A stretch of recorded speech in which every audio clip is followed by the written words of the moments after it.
Jamshoro report. Asif Hussain की report के मुताबिक कोटरी साइट म्यूनसिपल कमेटी बोलहाड़ी चीफ म्यूनसिपल ऑफिसर इमरान गहमरू की बरतरफी के बाद भी बोलहाड़ी में सफाई के हवाले से मामलात हल नहीं हुए।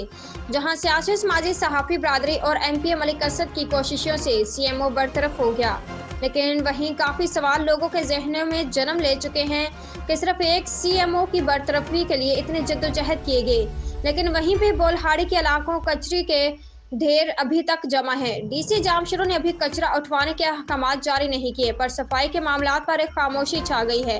क्या इतनी जद्दोजहद एक CMO की बरतरफी के लिए थी, और इस जद्दोजहद से किसको कितना फायदा हुआ, जबकि मसाइल तो हल नहीं हुए। वहीं आखिर DC जो एक जली का मालिक है, किसके हुक्म का इंतजार कर रहा है? क्या एक ऑफिसर इतना खुद मुख्तियार होता है कि वो इतने सियासी और मीडिया की मदाखलत के बायस आज़ादी से काम कर सके? आखिर क्यों बोलहाड़ी की आवाम को नजरअंदाज किया जा रहा है? क्यों बोलहाड़ी में मसाइल नहीं होते?